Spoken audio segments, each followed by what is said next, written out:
Is that you, or do you have a makeup artist who does that for you? I actually did it myself. Yeah. Nice. Like, I want to like take ayahuasca and like see God, you know? I'm always gonna get my bag. Even if I'd never done it before, I would still say I'm a pro. I mean, I was Josh Safdie's muse when he wrote Uncut Gems. Right. Do you know what I mean? Like things like Right. that.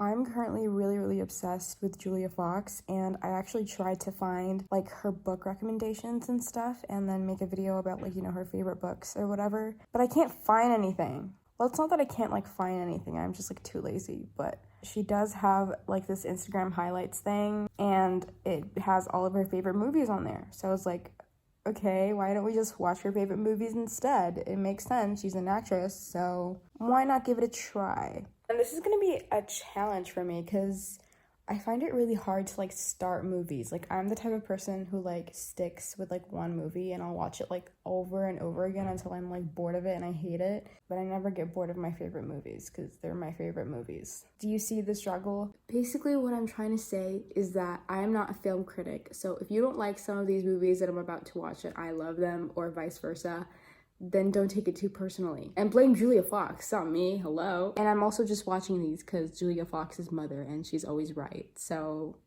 yeah. Okay, so Julia Fox put a lot of movies on her Instagram highlights, and because I have the attention span of a fish, I'm not gonna be watching all of them. I think I'm just gonna pick like 5 that just match my vibe, kind of. But I think my criteria is just gonna be like, does it make sense that Julia Fox recommended this movie or not? So yeah. So I am going to watch her alleged favorite movie of all time, which is called Adaptation. And the synopsis in the trailer is kind of...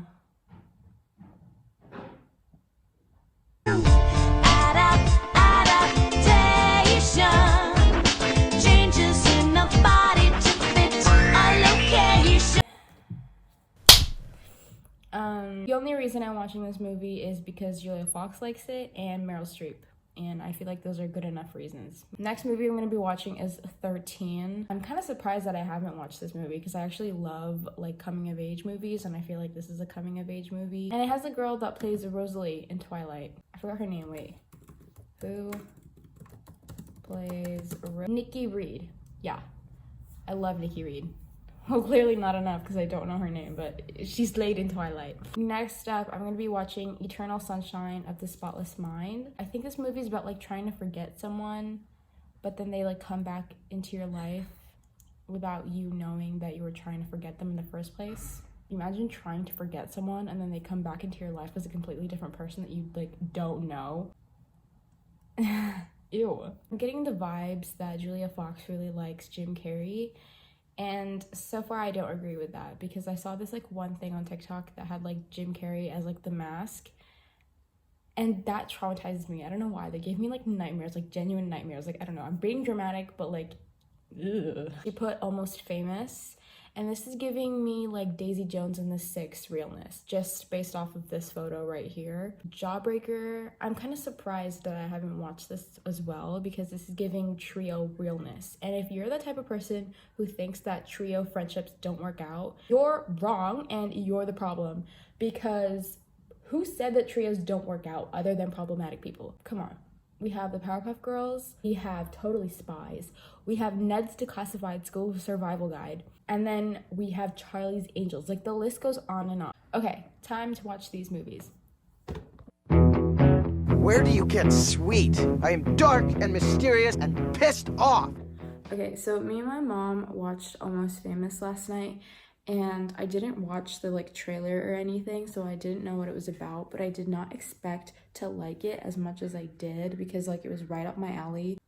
I love it so much. Basically, it's about this 15-year-old boy who decides to be a rock journalist, so then he follows this band across their tour, and it's basically a commentary on like parasocial relationships, especially back in the 70s. Like, you know the phrase like never meet your idols? It's kind of like explaining that. The ending was great. Kind of wanted it to end on a bad note because I feel like it explains the message of like parasocial relationships a lot more. But again, it was a Y2K film. It was meant for young teenagers, so I get it. Give it like a 9 out of 10. And it makes so much sense that Julia Fox recommended this movie. It really does remind me of Daisy Jones and the Six, and I cannot wait for the series to come out soon. My family members are pretty old. Like, they were teenagers in the 70s and the 80s.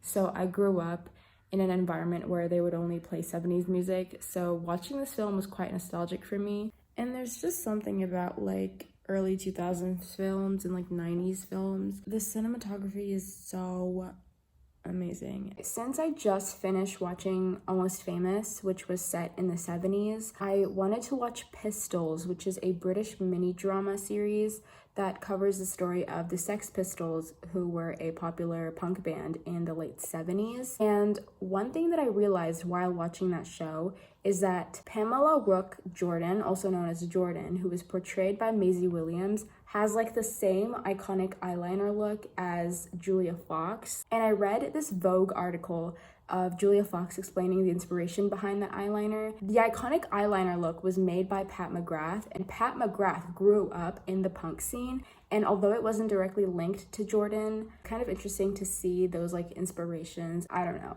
just thought I'd share, I guess. Tonight I will be watching the Eternal Sunshine movie, whatever. Let's see how that goes. Do I know you? Skin's coming off. I'm getting old. Why do I fall in love with every woman I see who shows me the least bit of attention? I'm 24 minutes in. I don't know what's going on. I don't know why I feel sad. Oh shit. Well, that sucks. Wow. Oh my god. Okay, I just finished watching it and I'm gonna I need to process this. It was very stressful to watch this movie. I think I'm gonna give it like a 8 out of 10 or like a 7.5. The concept is beautiful. At times it kind of fucking freaked the shit out of me. I've never watched anything like this and oh my god, that was insane.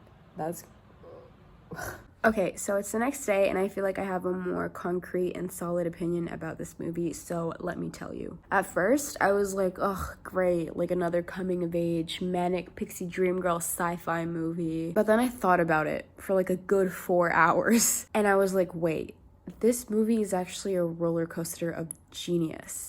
I feel like if you haven't watched this film before, it's a good idea to get into it completely blind and not know anything about the premise. But the simple premise of this film is that it's about a man named Joel who decides to undergo a procedure that erases his ex-girlfriend from his mind completely. That's all you need to know. I give this movie a 9 out of 10 because of how many conversations you can have with the different themes portrayed in this film. My favorite being the destruction of the manic pixie dream girl trope. And speaking about manic pixie dream girls, like, manic pixie dream girls is just another word for a woman written horribly by a man. Her entire value is based off of the male gaze disguised as divine femininity, and how her character only exists to benefit the male protagonist. I feel like a good example of a manic pixie dream girl could be Penny Lane from Almost Famous, but we love her, so we're not gonna drag her. Final thoughts on this film is that it is such a bittersweet story about the complexities of not only love and regret, but of human relationships and bonds. It makes you think about how you view your loved ones, romantic or platonic, and just makes you appreciate the people in your lives a lot more. 9 out of 10, great movie, you should watch it. Love you, Julia Fox.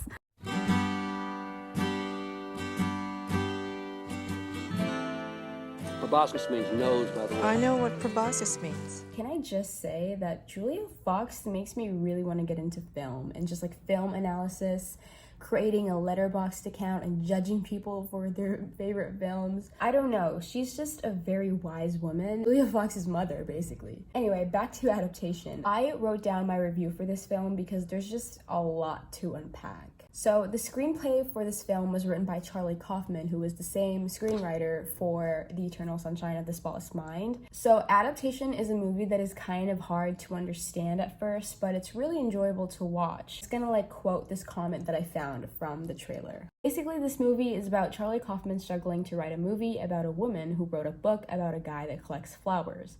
The guy that collects flowers is specifically passionate about orchids, and the woman who wrote the book has never been passionate about anything. And Charlie Kaufman used to be passionate about writing movies, but has lost his passion. Sounds lame, but it's one of the greatest movies ever. I agree. Now, my input in this is that this film really does explore metafiction because it's Charlie Kaufman making a movie about the process of writing the script for a movie about the woman's book he's adapting, if that makes any sense. And the best thing about this movie is that not only did Charlie Kaufman write himself as the main character of this movie, but he also made up an imaginary twin that symbolizes the perfect creative Hollywood screenwriter that somehow has it all. And all I can say is that that's giving the Taylor Swift anti-hero music video. I don't know if you can tell, but I love finding parallels that just don't make any sense, but they make sense in my head, so they should make sense to you. I give this film an 8 out of 10, and the reason it loses points for me is because although the film doesn't have like a set demographic, it's not something that I found profoundly entertaining, like personally. It's just a film that I learned a lot from. That's my opinion on Adaptation.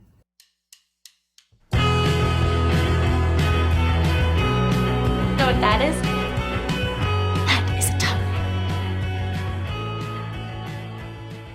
So I was looking at the synopsis of 13 on like Wikipedia. I saw that it was directed by the same director of the first Twilight movie. That is what you call icon behavior. Okay, so I'm like halfway through the film and I have to like constantly remind myself that this movie was made in 2003. Pretty sure it's just trying to be like, oh, don't give in to like peer pressure or whatever. And this film is kind of just like glorifying that. It feels like a Skins episode. I thought this was gonna be like another like Hannah Montana movie. I did not expect child actors to get exploited. It's been a while and I did finish watching 13. I think I'm gonna give it a 6 out of 10. I thought I was gonna give it more points, but the more that I thought about it, the more that I like didn't really like the movie. Like the aesthetic was really, really cute. I love the whole like Y2K essence of it. I also see a lot of like video edits on Instagram about the film. So aesthetic wise and like the fact that it was filmed by a hand camera is really, really cute. But in terms of like the plot and the characters, part of the screenplay was actually written by Nikki Reed when she was 14 years old, and it is loosely based on her life. That must have been really, really rough for her. And I do recognize that, you know, no child should ever have to go through whatever the hell happened in that movie. But at the same time, a lot of the scenes kind of glorify the issues that it's trying to portray. Yes, it's realistic, but at the same time, like, why are you romanticizing it? The ending was kind of crappy. I saw like the deleted scenes that they put up on YouTube. I feel like a lot of those scenes should have been added into the movie, but they just weren't. And that's kind of annoying, but at least the scenes are on YouTube. So if you have watched this film, I think watching the deleted scenes adds more to the film. Anyways, I'm gonna be watching Jawbreaker now, and I saw the trailer and it's giving me Heather's vibes. And I'm so excited to watch it, and hopefully I like it, so this video will end well.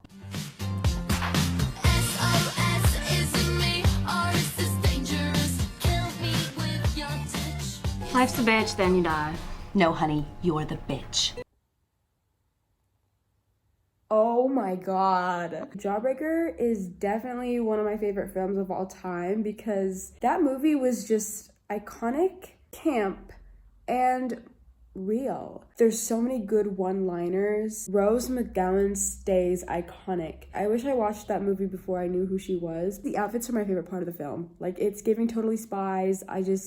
I'm so obsessed with it. I don't really have anything intellectual to say about like the plot of the movie. It's just like Heather's, if not even better. There's also an essence of Clueless onto it, and it should have been more popular than Clueless, honestly. someone ring up Iggy Azalea and Charli XCX because they need to redo the fancy music video to Jawbreaker. So the simple premise of Jawbreaker is that this trio accidentally kills their other best friend via choking her with a jawbreaker. And so they recruit like a new best friend. All hell breaks loose and it's so good. Anyways, I think I can make the wise conclusion that Julia Fox's taste in films is exquisite, and this is a petition for her to make a letterbox because she would eat that up. And if you have watched any of these films, let me know what your opinions are. So, yeah. Bye.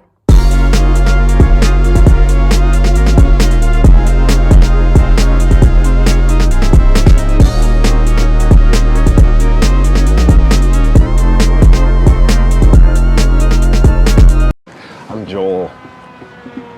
Hi, Joel.